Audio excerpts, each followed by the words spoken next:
দেখুন, 2025-এ একেবারে বাতিল হয়ে গিয়েছিল সম্পূর্ণভাবে 2016 সালের এসএসসি প্যানেল। এবং সেখানে কিন্তু অভিযোগ উঠেছিল যে সম্পূর্ণ নিয়োগ প্রক্রিয়ায় চূড়ান্তভাবে দুর্নীতি হয়েছে, এবং সেই অভিযোগে কিন্তু এই এসএসসি প্যানেল বাতিল হয়েছিল। এবং তারপর থেকে একাধিকবার শিক্ষকরা, যারা চাকরিহারা শিক্ষক এবং শিক্ষাকর্মী, তারা কিন্তু আন্দোলনে নেমেছেন। এবং তারপর আমরা যা দেখলাম যে নতুন পরীক্ষা হলো, সেখানে বেশ কিছু শিক্ষক ডাক পেলেন, আবার কেউ পাননি, তারা আবার নতুন করে গ্রুপ সি এবং ডি এর পরীক্ষাও দিয়েছেন। কিন্তু মূলত যে অভিযোগ, যে যেখানে চাকরিহারা শিক্ষক যারা রয়েছেন, তারা যেমন একদিকে পরীক্ষা দিয়ে চাক না পেলেও তারা কিন্তু স্যালারিটা পেয়েছেন, কিন্তু গ্রুপ সি এবং ডি এর যারা চাকরি হারিয়েছেন তারা কিন্তু বেতন একেবারেই পাচ্ছেন না। মূলত বেতন বন্ধ রয়েছে 2025-এর 3রা এপ্রিল থেকে, এবং তারপর থেকে এখনো পর্যন্ত কিন্তু তাদের জন্য মুখ্যমন্ত্রী মমতা বন্দ্যোপাধ্যায়ের তরফ থেকে কোনো বার্তা নেই, এমনটাই কিন্তু শিক্ষকদের অভিযোগ।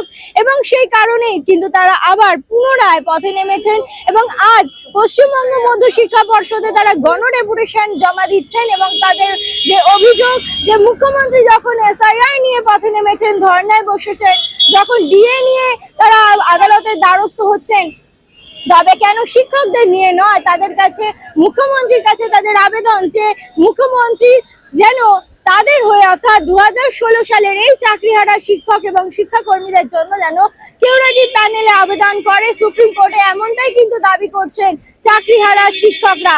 এবং সেই উদ্দেশ্যে কিন্তু আজ তারা গণডেপুটেশন জমা দিচ্ছেন মধ্য শিক্ষা পর্ষদে। এবং সেই ছবি কিন্তু আপনাদের সামনে তুলে ধরলাম জজবাত 24 বাংলার ক্যামেরায়। আমরা মধ্যশিক্ষা পর্ষদের অফিসে গণডেপুটেশন দিতে এসেছি। এসএসসি 2016 সবাই নিচ্ছে ডাক, রাজ্য সরকার এবাদের বোর্ড কিউরেটিশনে মুখ্যমন্ত্রী রিভিউ করতে যাচ্ছে সরকার। এসএসসি 2016 শিক্ষা করছে 11 মাসের বন্ধ, যে সুপ্রিম কোর্টের অমান্য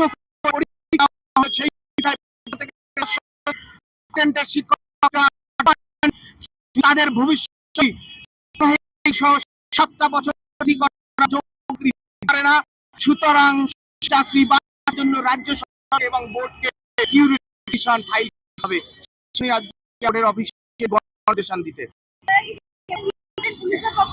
হ্যাঁ পারবো, আমরা চেয়েছি, আমরা ঝামেলা করতে আসিনি, কিন্তু আমাদের বাধা দিলে আমরা রুখবো এবং আমার কথা আমি রক্ষা করব। আপনি জানেন যে ধর্মতলায় ইতিমধ্যে মুখ্যমন্ত্রী মমতা বন্দ্যোপাধ্যায়ের ধর্ণা মঞ্চ চলছে এসআইআর নিয়ে, আপনারা কি দেখা করেছিলেন? দেখা আমরা করব, আমরা একটা পদ্ধতি মেনে কাজ করি। আজকের এখানে আমাদের কর্মসূচি আছে, সেই কর্মসূচি পালন হবে। বাধা সৃষ্টি হলে আগলা ডিসিশন আমাদের পাক্কা করা আছে।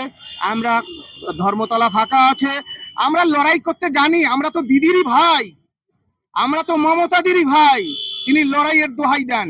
সুতরাং আমরা লড়াই করতে জানি, দুর্নীতির বিরুদ্ধে লড়াইটা চলবে, ধারাবাহিকতা সহ সকল যোগ্যদের চাকরি ফেরানোর লড়াইটা চলবে।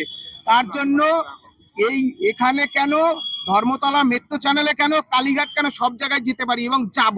2016 সালে যে প্যানেল পুরো বাতিল হয়েছে, তারপরে আপনাদের একাধিক আন্দোলন হয়েছে, এবং এটা 2026 থেকে 2026 এখনো আপনাদের হচ্ছে। কিন্তু এসআইআর ইস্যু নিয়ে ধর্নায় বসে গেছে মমতা বন্দ্যোপাধ্যায়, কিভাবে দেখছেন? ঠিকই, সুপ্রিম কোর্ট একটা ভালো দিক দিয়ে দেবে না বলে সুপ্রিম কোর্টে আবেদন শুনছি। তাহলে আমাদের যারা এসএসসি 2016 যারা আমরা আছি, কলঙ্কিত, কোনোভাবেই কলঙ্কিত সাথে যুক্ত ছিলাম না, তাদের লিস্ট নিয়ে বা সেগ্রিগেট লিস্ট নিয়ে যদি তিনি একটু সুপ্রিম কোর্টে যান এবং আমাদের কিউরেটিভটা যদি ফাইল করেন, তাহলে আমাদের 2016 যারা টিচার ছিলাম বা টিচার আছি তাদেরকে, তারা মানে তাদের সম্মানের সাথে তারা ফিরে আসতে পারবে।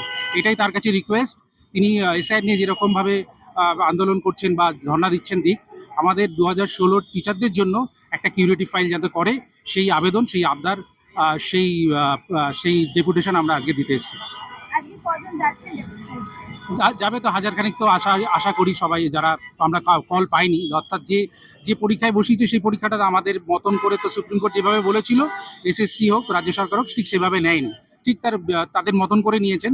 সেটা আমরা সুপ্রিম কোর্টকে বোঝানোর চেষ্টা করছি যে এই পরীক্ষাটা কখনোই আমাদের হতে পারে না। 2016 সালে যারা চাকরি পেয়েছে 2025-এ ফ্রেশারদের সাথে বসে যোগ্যতার প্রমাণ করবে যে তিনি যোগ্য কি অযোগ্য, সেটা কখনো হয় নাকি? এটা একটা ভুল মানে সিদ্ধান্ত নিয়েছেন এসএসসি, সেটা আমরা হাইকোর্টের কাছে দ্বারস্থ হয়েছি এবং সেই বিষয়ে মানে সরকার সেই বিষয়ে আলোচনা চলছে, বা সেই বিষয়ে কোর্টের কি রায় আসে দেখা যাক। আর দ্বিতীয়ত হচ্ছে কি যারা বলছিলাম, কতদিন যাচ্ছে? ও যাচ্ছি, যারা যারা পায়নি এখনো, মানে ধরুন 9, 10, 11, 12 প্রায় 1200 থেকে 1300 টিচার ডাক পায়নি, অর্থাৎ যারা 2016 সালে চাকরি করতেন 1100-1200 জন টিচার, তারা ডাক পায়নি 25 সালের পরীক্ষায়। তাহলে কি তারা কি অযোগ্য হয়ে গেলেন? তাহলে তারাও আসবেন এবং বহু শিক্ষক আরও আসবেন, এসে আমরা এই ডেপুটেশনটা দেবো যাতে আমরা কিউরিটিভের মাধ্যমে 2016 এসএসসির টিচাররা ফিরে আসতে পারি, সেই ডেপুটেশনটা দেবো। তুহিন শুভ্র মণ্ডল। সবাই মিলে দিচ্ছে ডাক, বোর্ড রাজ্য সরকার কিউরিটিভে যাক। রাজ্য সরকার রাজ্যের মুখ্যমন্ত্রী এসআইআর নিয়ে সুপ্রিম কোর্টে যাচ্ছে, ডিএ মামলার সুপ্রিম কোর্টের রায় থাকা সত্ত্বেও রিভিউতে সুপ্রিম কোর্টে যাচ্ছে। রাজ্যের নেতা মন্ত্রীরা চাকরি চুরি করেছে, এখন অযোগ্য শিক্ষক শিক্ষাকর্মীদের নামের তালিকা প্রকাশিত, যোগ্য শিক্ষক শিক্ষাকর্মীদের ত্রুটিমুক্ত নির্ভুল নিখুঁত তালিকা নিয়ে সুপ্রিম কোর্টে কিউরেটিভ পিটিশনে যাক। আমরা এখনো মনে করি সুপ্রিম কোর্টের যোগ্য তালিকা সার্টিফাইড কপি পেলে সকল যোগ্যদের 7 বছর ধারাবাহিকতা সহ সেই চাকরি ফিরবে। শিক্ষাকর্মীদের 11 মাস ধরে বেতন বন্ধ। যোগ্য শিক্ষক সুবল সোরেন আদিবাসী শিক্ষক পৃথিবী ছেড়ে চলে গেছে, তার স্ত্রীর আজও চাকরির ব্যবস্থা করেনি। সেজন্য আমরা আমাদের যে বোর্ড মধ্যশিক্ষা পর্ষদ, সে তার মাননীয় সভাপতির কাছে আমরা আজকে গণ ডেপুটেশন দিতে এসেছি যে রাজ্য সরকার আয়না দেখুক, যোগ্যদের চাকরি ফিরিয়ে এই চাকরি চুরির কলঙ্ক থেকে রাজ্য সরকার নিজেও মুক্তি নিক, আর ধারাবাহিকতা সহ যারা নিষ্কলঙ্ক শিক্ষক শিক্ষিকা আছে, আদিবাসী আছে, মুসলমান আছে, তপশিলি নমশূদ্র মতুয়া আছে, সাধারণ আছে, তাদেরকে মুক্তি দিক। আদিবাসী শিক্ষক সুবল সোরেনের পরিবারকে মুক্তি দিক তাদের চাকরি ফিরিয়ে। সুতরাং সেজন্যই আমরা, এবং শিক্ষাকর্মীদের আপনার তো আগেই বলেছি 11 মাস ধরে বেতন বন্ধ, তাদের পরিবারে যে কি অসহায় অবস্থার, রাজ্য সরকার ভাতা দিচ্ছে অথচ তাদের পরিবারে হাড়ি জ্বলছে না, তাদের বাচ্চাদের কি খেতে দেবে জানা নেই। এইরকম একটা কঠিন পরিস্থিতির মুখোমুখি দাঁড় করেছে রাজ্য সরকার। সেজন্যই আমরা এসএসসি 2016 প্যানেলের সবাই মিলে দিচ্ছে ডাক, চোর রাজ্য সরকার এবং বোর্ড কিউরিটিভে ডাক। 2016 সালের ধারাবাহিকতা সহ সেই চাকরি ফিরুক, সেই দাবিতে আজকে আমরা গণ ডেপুটেশনে যাচ্ছি, আপনারা দেখতে পাচ্ছেন।